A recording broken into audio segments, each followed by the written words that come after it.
Hey, everybody, I'm Jim Walker. This is Everything is a Spring. Derek, how are you? Hey, Jim. I'm a little loopy today. I'll get into why, but I'm doing pretty good.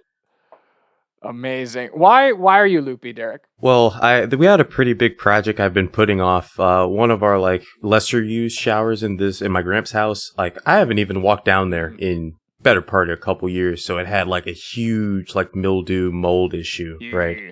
And I'm a biologist, and I should know that mold is bad for you, and you shouldn't let it get that bad in the first place, and you shouldn't inhale it. So I, of course, did both of those things. I just tackled it today. It's pristine now, but I didn't Good. realize until 45 minutes in, I was just like, I'm sober. Why do I feel? Oh, start seeing stars. Is like, let me open a window and clear it out. Is that an effect of like the cleaning agents you were using, or Oh, is it yeah. actually the mold? Well, the mold is the long-term problem, right? Because you don't want mold. Black mold is terrible for you, of course. I should have gone and got a respirator, but, America, I just went and got the job done. But yeah, it was likely the cleaning agents because, I let them sit for a while so they could do their job. And I was preparing some things. Yeah, So really let them marinate. Yeah, let those flavors get to know each other. And I just got to scrubbing, so I'm nice and sore, but little tad bit loopy. So I'm gonna have an uncharacteristic glass of wine while we go today. Ooh. Yeah, a little red. Ooh, a little glass of red. Okay. Jim, how's your week been? Fair enough. Man, it's been busy. I think I don't know if it made it on air last week, but we had to kind of just get after it last week because I had a lot to do and a lot to get done. And I did get a lot of those things done, but also on Thursday my truck died. Oh no, Yeah. you just got it up and running. Well, yeah. So it's not as bad. It's not irreversible. I'm in the process of fixing it, but the throwout bearing went out, and it took the clutch, like the pressure pad fingers with it. But it's not been a great 3 weeks for my vehicles. So Yeah, you've really been they've been dropping like flies one by one. they've been dropping like flies. So yeah, so the CRV died the Friday before Thanksgiving, and then now 3 weeks later, the truck has died, which has left me without a vehicle. And fortunately, I've been able to borrow a car, but they need it back tomorrow, which means I need to get the truck up and running today, in order to have a vehicle to get to work tomorrow morning. No, So, true.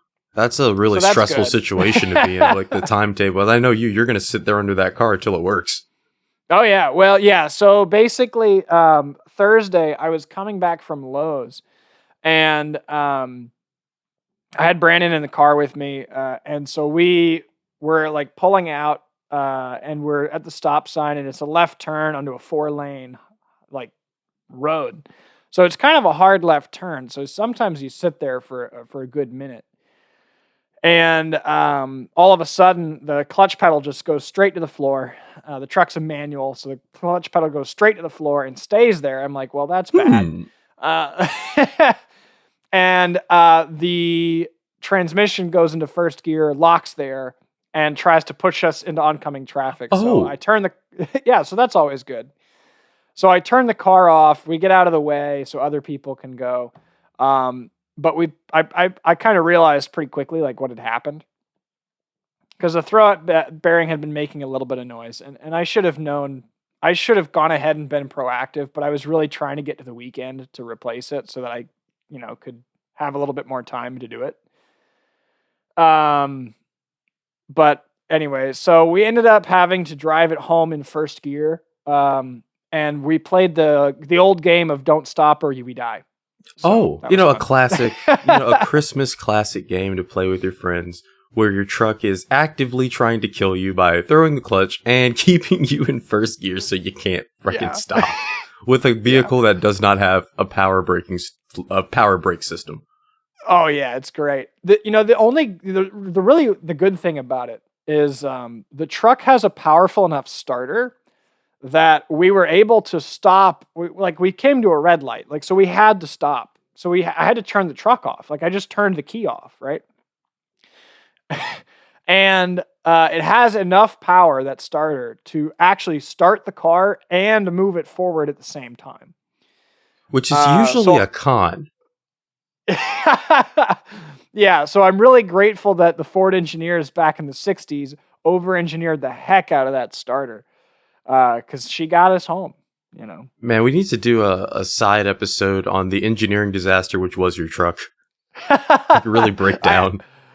I actually really thought about it pretty hard about doing it this episode, like, because I was just like, okay, so earlier I was under the truck, obviously, and I was putting the flywheel back on, and I was just like, maybe today's episode is about vehicles, right? Like, maybe we take a little break from bridges and we go into vehicles. But I think I do want to do the suspension bridge episode that I've got planned for today. So. Right on.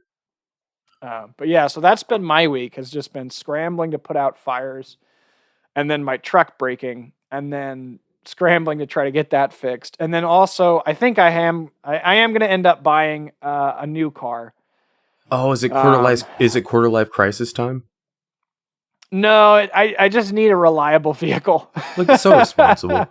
I'm sitting here like, if my old putt breaks down at this point, it might be time for, like, the 2007 Vet that I'm going to have to wrench on every weekend. Hell yes. We'll see how it goes. I'm between that. I really want a motorcycle, but I'm not in the position to have catastrophic injury that a motorcycle may bring. But yeah, that's fair. It's fair. You got a lot to take care of. So, I don't know. Maybe someday. That's what I was thinking. Like, things change. I know that I don't seem like the person that would probably ride a motorcycle, but I've always wanted one. I can see you on a motorcycle, Derek. I know exactly what my second bike would be. Like, the first bike, I've been told, get something you can drop 16 times as you're learning, something cheap. Yeah. But, once I actually get the hang of it, if I go through the class, ride for a couple years and like, I'm going to keep doing this, I really want one of those, like, maybe not the brand new one, but an Indian Scout Rogue. I mean, forget a Harley. That thing just looks clean as butter. I really want one. I'm actually a big fan of, like, the cafe racers. You know, like the old Hondas that people turn into. Get your big bubble light. Like the big front headlight, but then, like, everything just really sleek and minimal. Yeah, wake up everyone on the ride home. Well, I mean, if you're not doing that, what's the point, right? Exactly. Yeah, it's fun. But yeah, I feel like I should have, it's stupid. Like, I'm going to have 4 cars and only one of them is going to work. Hey, well, you're getting to a point where you might be able to start selling for scrap, after you, like, pull parts off you want. Because, like, there might be a little profit in 4 vehicles worth of scrap in this market. That's facts. Although the truck I am going to fix. So that thing's beautiful. I will hopefully by the end of today have 1 vehicle that works out of the 3. And then tomorrow I'm buying a 2013 RAV4. Oh yeah? Yeah. So it's all-wheel drive. So you already got it lined up. Yeah, man. I was at the used car dealership yesterday and Friday trying to figure it out. Mind me asking, what's that going for in this used car market nowadays? So the deal I got, and I have really good credit, so I think that helped. And I'm putting down a pretty hefty down payment. So I'm getting out the door at 11.9. That ain't terrible, because I've heard folks getting up to like 18 for cars from like 2010. And then also, like, so this is a 2000, it's got 130,000 miles on it. Like, the Kelly Blue Book is like 12 to 16. Those things do hold value like mother. They do. So, and like, I'm going to run the damn thing into the ground. Exactly. You're going to put another 100,000 on there and then drag it across 150 if you have the choice. Oh yeah. And I'm still planning to fix up the CRV, although we'll see how long that plan holds contact. See, maybe that just becomes your rally racer.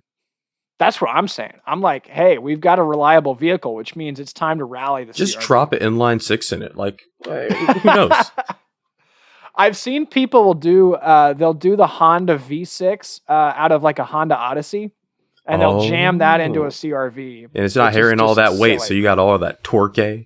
You got all the torques. So, well, happy 10th anniversary. This is our 10th episode of Everything's a Spring. It is. Big milestone. Let's go ahead and get started. How does it feel? It feels unreal because, like, it doesn't feel like 10 weeks have gone by, but I really enjoy it. I look forward to it every week, and I cheers to 1,000 more, man. That's fair. Yeah, heck yeah, dude. Absolutely. I'm excited. I'm Dude. excited. Big Podcast has not come to take us out yet. Well, they've tried. They've tried. We scooted them. The first week they were like, nah. They were like, nah. But since then, they haven't messed with us. No, they wouldn't know dare. better. Well, the next engineering disaster will be is Big Podcast if y'all not careful. Big Podcast coming down around it. Yeah, if Big Podcast wants to sponsor us, just let us know. Uh-oh, and I was selling out now. Yeah, there you go. All right. Let's get out of the preload. I think that's enough preload for one day. Oh yeah. So Derek, I have a question for you. Are you like a big fan of the Guardians of the Galaxy? Oh yeah, I love the book, love the movie. I mean, it's one of those movies I really don't want them to remake. Okay. Because, it's just so good as it is, unless they're just going to go through the whole book, Right. So, is there a book for Guardians of the Galaxy? Are you like a comic book? Wow. Are you like a comic book guy? Not really. Okay. I am, like I said, quite loopy. You said Guardians of the Galaxy, and for some reason, I was thinking of a totally different movie. But to answer your question, yes. Okay. Oh my gosh. Fair enough. It's okay. We'll get through it. So, in Guardians of the Galaxy, did you know that they feature a famous suspension bridge? Oh, which one? It's the Millennium Bridge in London, and it's featured in the Battle of Xandar at the end of Guardians of the Galaxy, because it's this really like space age looking bridge. And it's kind of an interesting design, right? So one of the things that separates the Millennium Bridge from a lot of the more traditional suspension bridges that we've discussed is that the suspension cables are actually kind of like out to the side of the bridge, as opposed to like directly like overhead. Parallel. Like, yeah, they're slightly above, but still, mostly they're like much farther pushed out.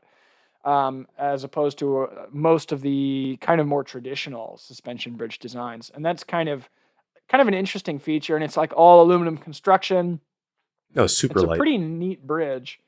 And it was designed kind of to be this very futuristic, bridge. And it was built around the turn of the millennium, right? So that was kind of that's why it's called the Millennium Bridge. It's all coming together. It's all exactly. And it was really kind of something to kind of mark, England's entrance into the new millennia as kind of an inspirational piece of architecture, looking forward to what the future might hold. So that's kind inspiring. of the idea behind it. Yeah. So naturally, it ran into problems because we're talking about it. So the Londoners, I guess that's what you would call people from London. Londonians. I like that better.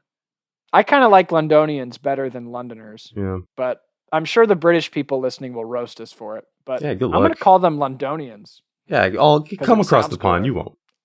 Yeah, I bet you won't. So the Londonians have nicknamed it the Wobbly Bridge. Oh, always a good sign when a bridge has a nickname. Oh yes. The Wobbly Bridge. Derek, we're gonna make fun of. We got to get our British accents in. I'm already ready. Oh, we do. Now, Derek. Yeah, Jim. Why do you think they might have called it the Wobbly Bridge? Well, chap, if I had to guess, I bet that bitch is wobbly. Well, you're damn right. That bridge wobblier than a pudding cake. That bitch wobblier than my old kettle. That's sort of a bitch wobblier than Queen Anne's bosoms. I don't know. That bad boy's more wobbly. Wobbly than my sex life, mate. Yeah, so... What is happening? We're off. We've lost it. Okay, so... Let me give you a little bit of background about the Millennium Bridge. Before it was known as the Wobbly Bridge. So in 1996, before Brexit was even a twinkling in Boris Johnson's eyes, the the design of the bridge was actually like a competition. So there's this place or this group called the Southwark. I don't know the British pronunciation.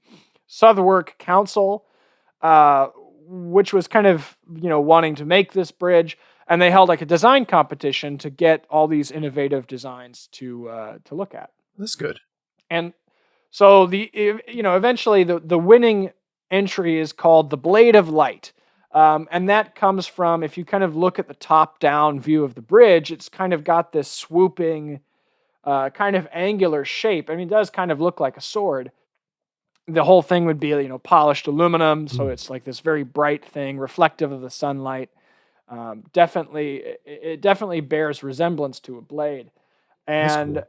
yeah, and so there's some interesting different like design considerations, design factors. There's some height restrictions, and they want to, this is a pedestrian-only bridge. Okay. So Good there's not an enormous amount of loading that's going to be happening to it. So they want it to be a very aesthetically pleasing, and of course, again, like this is kind of commemorating the turn of the century, right? It's like a bridge to the future type thing. It is very much so. Like that's very much the idea behind it.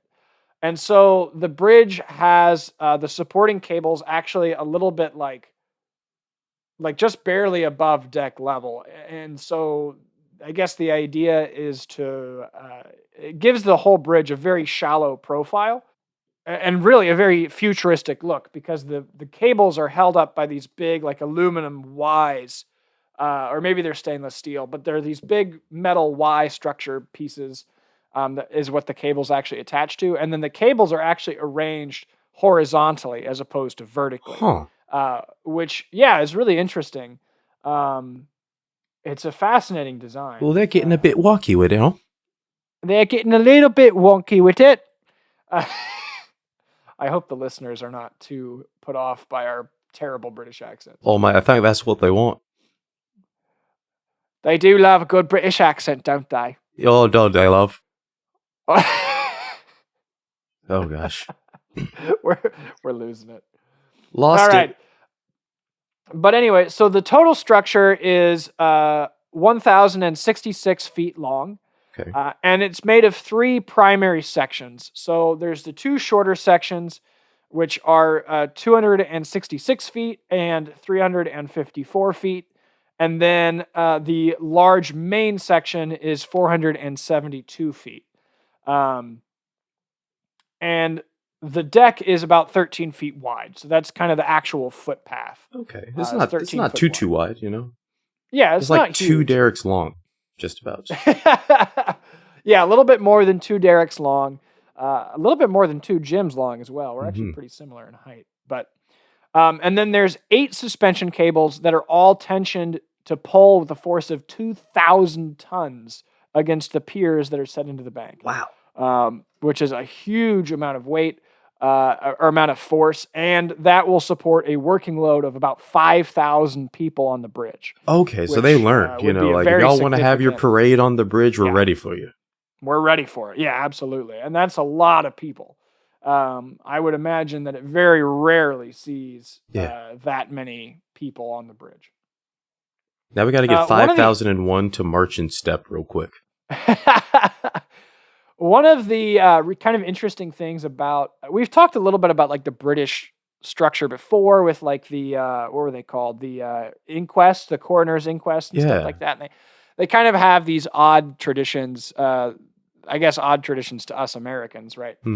One of those is that in order to have a bridge across the River Thames, whatever. We'll find Thames? Out. Somebody will tell us. Normally, apparently, that requires an act of parliament, which to me is kind of wild. Yeah. Can you imagine going in America and being like, all right, we got to get this bridge made, and you have to, instead of going to your local municipality, which is already a pain in the ass, you have to go to fucking Congress? You would never build anything again, except for stealth bombers. We do love our stealth bombers. It's the only thing we will fund unequivocally. There you go. With enough stealth bombers, you could build a bridge out of stealth bombers. Just give me a couple. Nobody would be able to find that bridge. Ooh, that's the trouble, right? Or you get on the bridge, you just don't know it's a stealth bomber, and then all of a sudden you're gone. Derek, here's the thing. We already have several bridges across the United States that are built out of stealth bombers, but we can't We haven't found them. We haven't found them yet. They use Area 51 to distract you. You really got to find these stealth bomber bridges, but there's no radar cross-section. Good luck. That's exactly right. And they don't show up on satellite either. I love that. That's my new conspiracy theory. Yeah, put the tinfoil on, folks. Derek, do you have a favorite conspiracy theory? That the government is competent. They're just.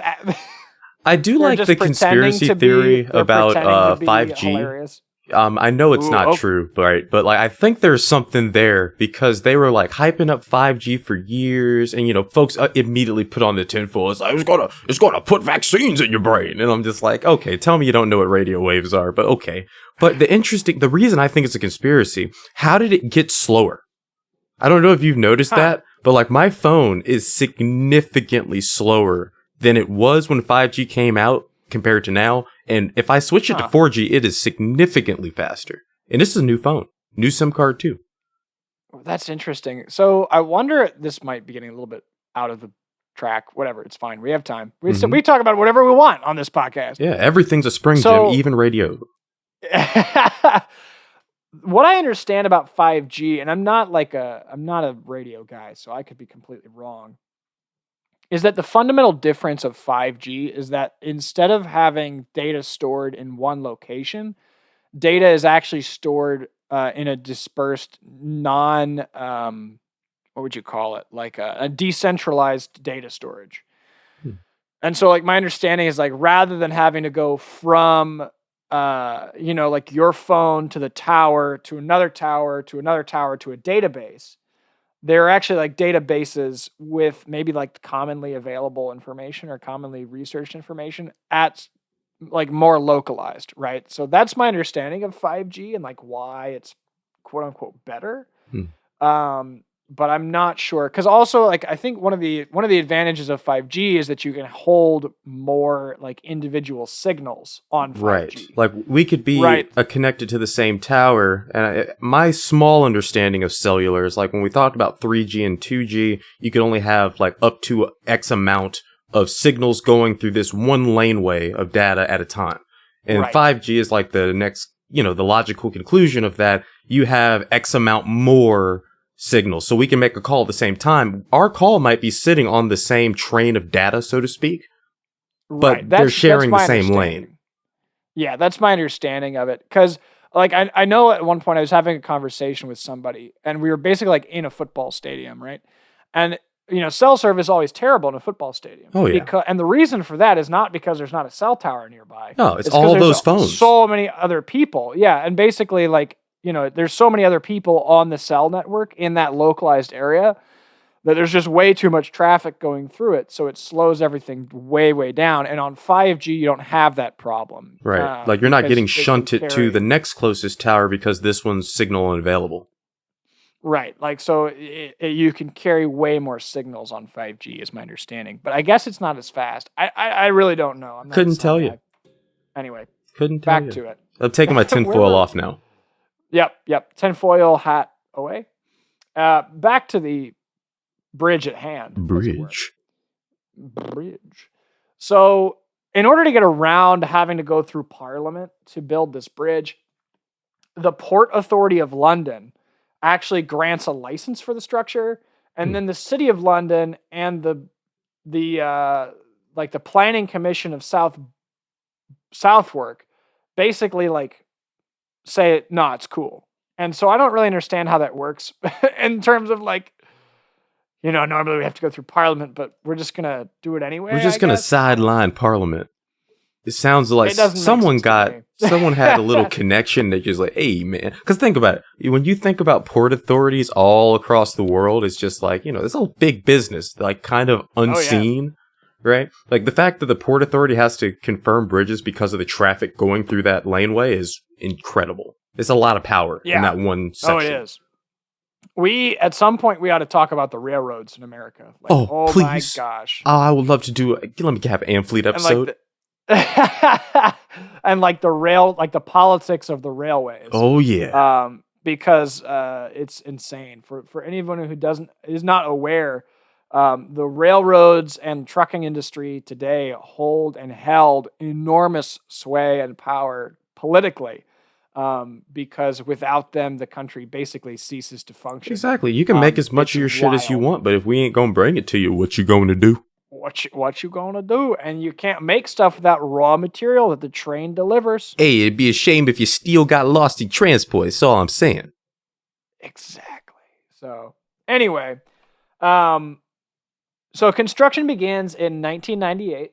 Oh, this is new. Which, it's very. Well, I guess recent. Millennium. Yeah. When else would it be? I mean, 1000. Did we even have bridge? Well, I guess we had bridge. I'm sure there were some bridges. We didn't have suspension bridge. Not suspension bridge. Not yet. Anyway, so construction begins in late 1998, and the eventual cost for the bridge is 18.2 million pounds, which is only 2.2 million pounds over budget, which not bad. Not bad. Hey, 1998 money ain't too different. Yeah, and then it's finished on June 10th, 2000, which is only a month late. So they built this bad boy in 2 years? Yeah, man. Oh, I guess they had pressure to get it done on the year 2000. Yeah, like that was kind of the whole point. It's got to open. Yeah, which is, honestly, for a civil engineering like undertaking, not bad. Not bad at all. So on opening day, right? Let me kind of like pitch this to you, right? Paint the picture for me, Jim. Imagine that I'm on the committee. It's opening day. You're on the committee. Well, I'm gonna bring you to the bridge, right? Yeah. So you're on the committee. You got like the big pair of scissors, and the ribbon. Big scissors. I'm ready. You cut the ribbon. And you start walking across the bridge. I smash a glass on it, or some champagne on it. Bottle of champagne, smash it on the bridge, and then you start walking across the bridge. And the crowd's following you. And then as you're all walking, the bridge starts to sway a little bit. And that's not ideal. That's quite peculiar. It's a little bit peculiar. Why is the bridge swaying? Why is the bridge moving under me feet, eh? Bridges ain't supposed to move. Ain't they supposed to be stable? I thought bridges were supposed to be steady. You mean to tell me we spent this much chalk on this? We spent 18.2 million quid on this bridge, and it's wibbly wobbly. It's wobbly as Richard Hammond's car. I'm going to call it the Wibbly Wobbly Bridge. Wibbly Wobbly Bridge. The old Wibble Wobble Bridge. Yeah, it's where you can't get your wibble, but you can get quite a wobble for a couple. All that wibbly wobbly, timey-wimey, bridgy stuff. Yeah, I had to get me a little chippy on the other end of that bridge, make some quid. So... Yeah, it shows how sensitive we are to the British. Sorry about that, folks. I threw in a Doctor Who reference there. I don't know. Really? I feel like we were pretty good to him. Yeah, hey, listen, y'all, you got to start somewhere, America. You got to start somewhere. I got to be honest, Derek. I'm not a big Doctor Who fan. Me neither, man. I know some people are gonna check out. I haven't invested. People are gonna be mad. I've watched selected episodes. I tried to watch it, and it was just a little bit too weird. It's one of those things. I bet it's like a niche audience. Like it's one of those you're gonna love it or you're gonna hate it. I don't hate it, right? So I feel like if I sat down and someone gave me like a list of curated, like these are the ones you have to watch for plot. Maybe I could get into it, but it's not for everybody. That's fair. Anyway, moving swiftly along.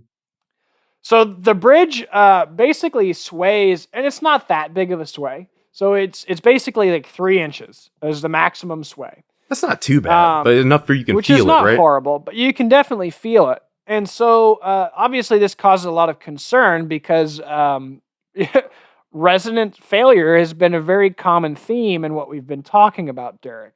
And so this is a cause for concern.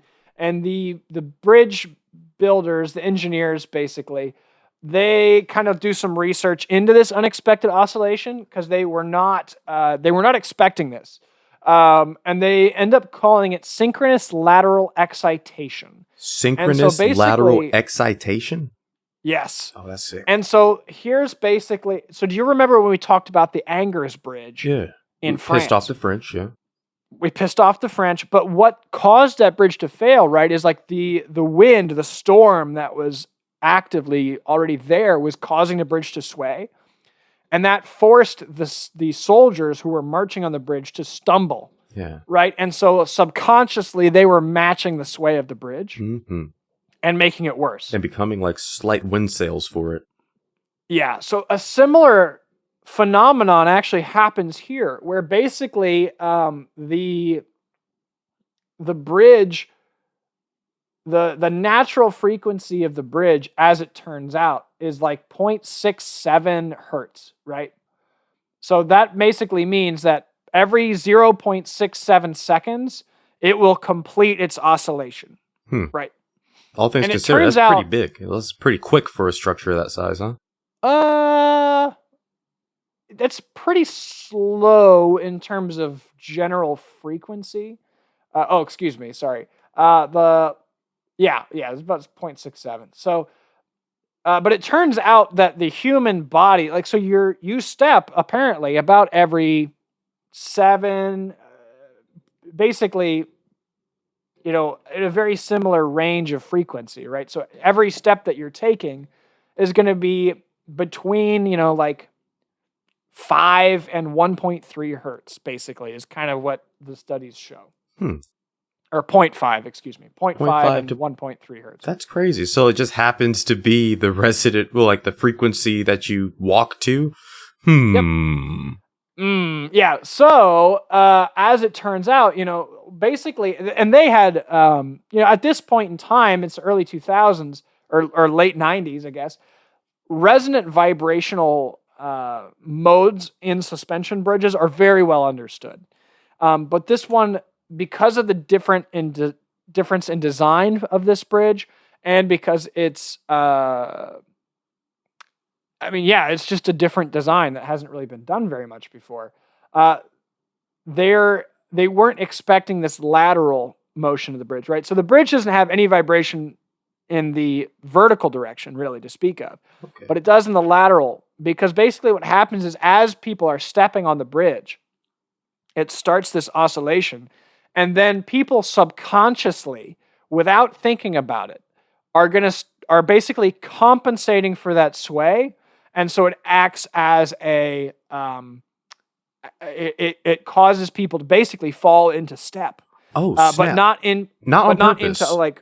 Not on purpose, but not up down step, right? But like in step with the oscillation. Side to side. Yeah, which then creates a positive feedback loop and makes the oscillation larger.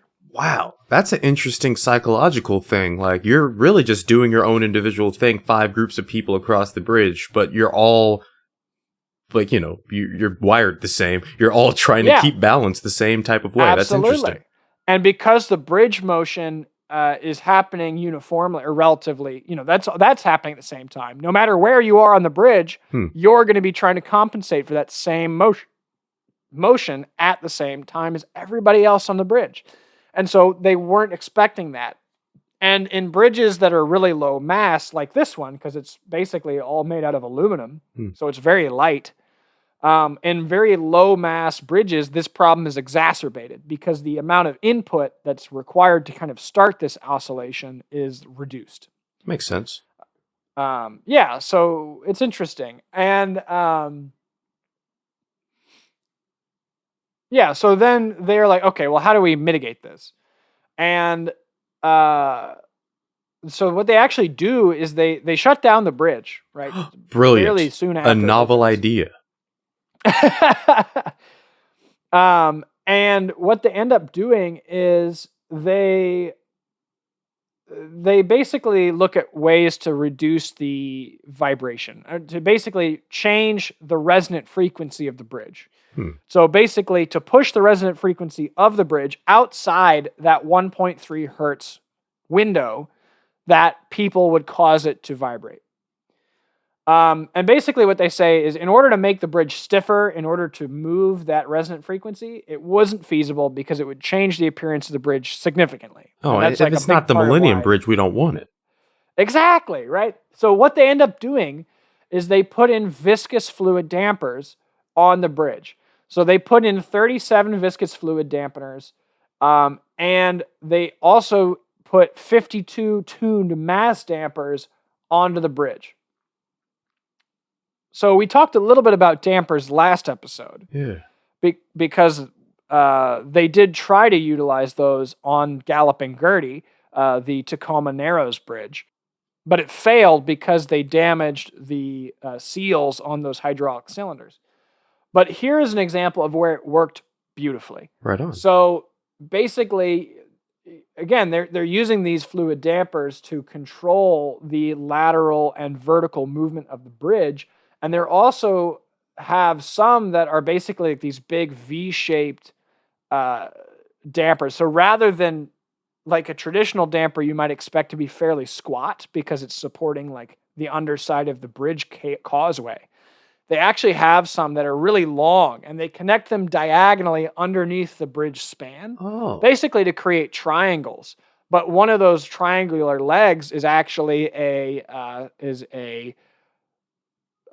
fluid dampener, right? So basically, as the bridge tries to rack in order to oscillate, you have those dampers contracting and expanding at different rates and causing the harmonic oscillation to be absorbed. That is really, really smart. That's brilliant. Like, and since we've been talking about bridges, every time the rare times I go over a bridge, like I went to the botanical garden, and they have this really neat like curved suspension bridge, and I was just like, that's a dampener. I have no idea what type, but I know that's a dampener. Yeah, and they're really they're fascinating. Really. That's crazy. And then we haven't talked about tuned mass dampers before, but let's talk about those real quick. So they're also called harmonic absorbers or seismic dampers. And basically what it is it's a mass basically held onto a structure by a spring and a damper. So it's got a hydraulic damper built into it, basically.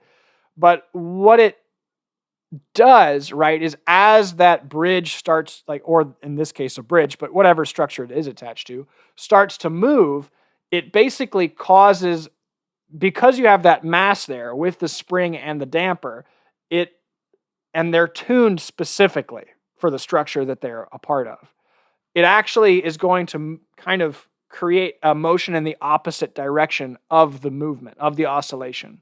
And so it'll actually very quickly create a destructive resonance of whatever oscillation is happening in the structure. And so that destructive resonance will then cause the harmonics to very quickly return to zero. That's absolutely brilliant. Simple, like it's as simple as, Newton's laws, but in this very like engineered situation, you're using the weight of the damper, the weight of the bridge, and the like. I'm sure they even have to tune the the compression of the spring that they put into it to make sure that it's not adding. Yeah, tuned mass dampers are like very sophisticated and very like purpose-built pieces of equipment because the mass has to be tuned to obviously to be effective. The spring has to be tuned, the damper has to be tuned, and sometimes there's like multiple spring mass damper setups in a single, quote unquote single mass dampener. But they're really quite fascinating structures, and they're used in bridges and spacecraft. They're used in vehicles. Do they use those in buildings like around earthquakes? They're used in buildings. Yeah, famously, actually, there's Taipei 101. Okay, so it's called Taipei 101, and it features this enormous tuned mass damper that basically it's fascinating what it does. It's this really big tower. It's very, very tall. It was the tallest building in the world until 2010. It's what is 508 meters in freedom units? Calculating. So that's 1,667 feet tall. It's massive. That is a very big tower. And it is also in Taipei, which is in an earthquake-prone place. So large, tall buildings have a really hard time there because if the earth is moving, that tower is not having a good time. They're going to move too. They're going to move too. So the harmonic dampener basically creates a counter motion in the event of an earthquake so that the building doesn't fall over, right?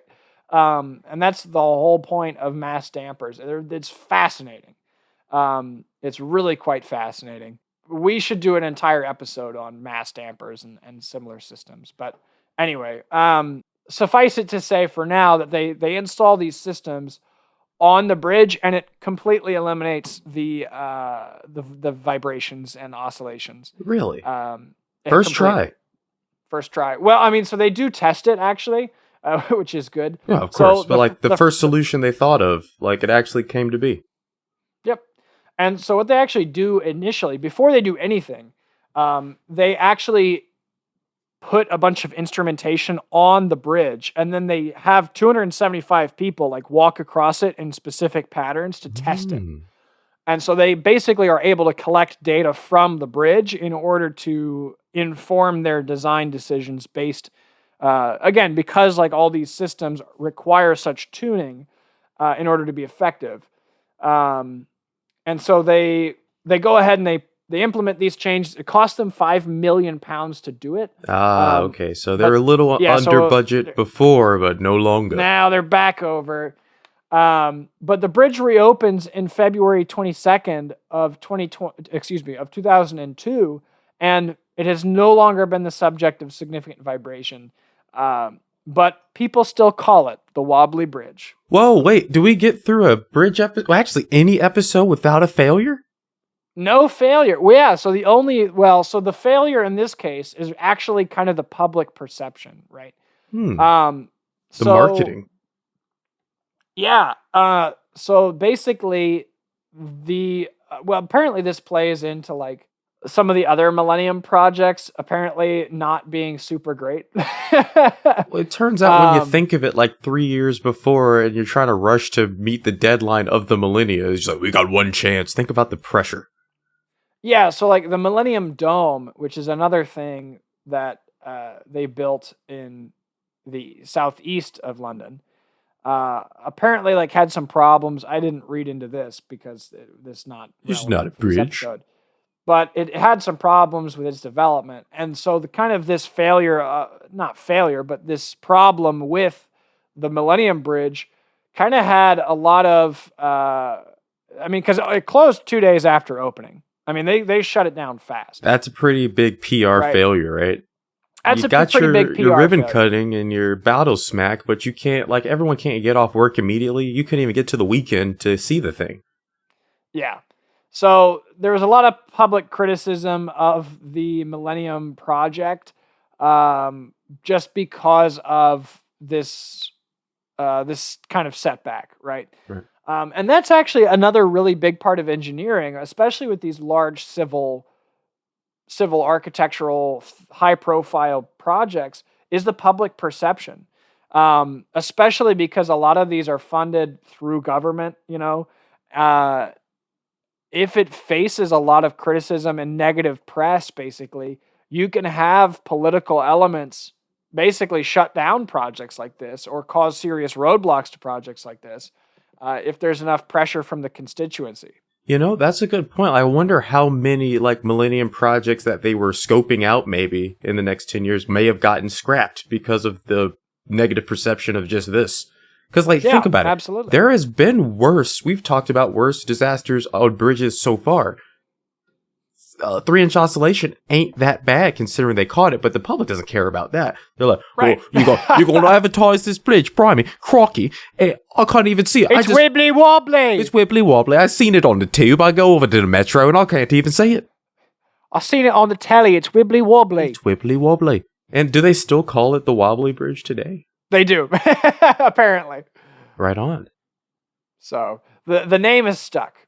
Right on. I mean, I'm excited to see the pictures because, I kind of go into this raw and I let the viewers see it when I overlay, and then I see it when I'm editing. It really is beautiful. I'll send you a picture now. It really is a beautiful picture. Beautiful bridge. That stunning. looks quite good. Yeah, really quite stunning. It's got this. It looks really futuristic, right? It really does. And that's why they used it. So they've used it in a couple different movies. They've used it, as I said previously, in the Guardians of the Galaxy. and then also it actually is featured in Harry Potter and the Half-Blood Prince. It is actually destroyed by Death Eaters. Now listen, Warner Brothers, relax. It's just a still image. Calm down. It's free use. It's fair use. Oh yeah, it just fits right in to like all of the CGI around it. Like you wouldn't even know that wasn't a CGI bridge there.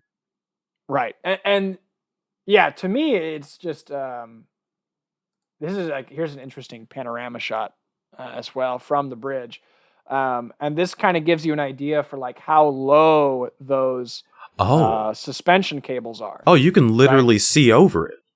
Yeah, literally you can see over top of the suspension cables, which is fascinating. I would love to have like a more in-depth engineering analyses of like how they made that work. I think it's basically because there's actually a Y structure underneath the bridge, right? So basically what you end up having is there's these Ys that are actually holding the weight of the bridge, and then the footbridge, the actual place where people are walking, is elevated above that. So you're like sharing the load. Yeah, I guess so.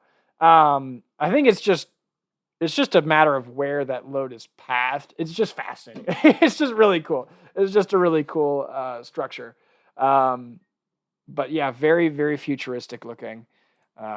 Quite fascinating structure. Yeah, it's a good looking bridge. I love me a bridge. You heard my reaction when I learned we were doing a bridge miniseries.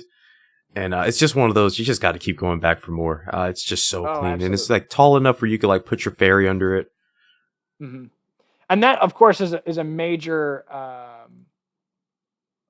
constriction, or rather a major constraint of the design, because this is going across the River Thames, which is an important trade hub for London. So, or a trade route for London, for hundreds of years at this point. Yeah, you can't disrupt trade. A lot more people than the like Port Authority would be mad at you at that point. That's very true. Well, yeah. So Derek, that is the Millennium Bridge. Really not an engineering failure this week, but a triumph of mitigation. Basically, having a problem and mitigating it. Yeah, so. Like, hey, the public can be upset, right? Oh, bridge is closed, but the reality is they nipped it in the bud that there is going to be no disaster here, not on our watch, yep. Like not from natural causes. Watch. And they actually shut it down, got the job done, and probably learned a lot about, what does novel bridge design do in regards to maintenance. Like you can't have the same crew that maintains the Golden Gate Bridge do this one because it's a totally, they probably can, they're pros, but it's a totally different SOP. You know what I'm saying? Yeah, I mean, they're completely different structures, that's for sure. It's so gorgeous. And, I can't imagine, when you're thinking about something like in London, they have to even consider the force of snow that's going to be set on it. And, these are little variables. I drive across a bridge on a road trip, I would never think about. Absolutely. Outstanding. Well, Derek, that is, I think, our episode for today. Next week, I think we're going to talk about the Golden Gate Bridge, which is one I've been really excited to talk about. Oh, yeah. Because it truly is one of the marvels of the engineering world. And it's just a fascinating structure. So I think that's what our episode is going to be next week. And I think that's going to be our finale on suspension bridges for now. Right on. So I'm very excited for it. See, for Christmas, viewer, what you get is a couple of non-engineering failures. Well, not failures at all. They're just engineering wonders. Yeah. And I don't want to get, I don't want anybody to, think that we're always about, the failure and the gloom, right? There's some good out there too. Storm crows, absolutely. I do want to talk about the triumphs of engineering as well, because there are many feats of engineering in our daily lives that are absolutely miraculous. So truly fascinating. So Derek, what do you got to plug? Nothing. Nothing at all at the moment. But I got some interesting ideas. I really think, our viewership has gone up. We've gotten viewers from all around the world. And I figured once we hit a secret milestone that I'm not going to talk about, I would like to do a merch drop because right now I'm going to plug something that y'all can't Oh. have. Ooh, I got me an editor's jacket. So I got a Nike like athletic hoodie zip, and it's got the Everything's a Spring logo on it. And I was like, you know what? This is a one of one just for the editor. And Derek got me a snapback and a driver's cap also with the Everything's a Spring logo on them. And they look so sharp. I love them. The man likes hats. I love my hats, and Derek got me a couple great ones. So thank you, Derek. I don't think I said that yet, but thank you so much. I love those hats. Oh, of course, man. Merry Christmas. Thanks, man. But yeah, so yeah, follow us on our Twitter. Go ahead and shout us out if you can. Let us know what you thought of the episode. Let us know if you'd like to see future episodes. We are coming up on the end of our Suspension Bridge kind of mini series. So if you've got another mini series that you want to see us do or hear us talk about, let us know. Follow us on YouTube if you want to get some of the visuals for the episode as well. We'll have the pictures and different images and relevant, any sort of relevant visual cues that might be useful will be on the YouTube feed.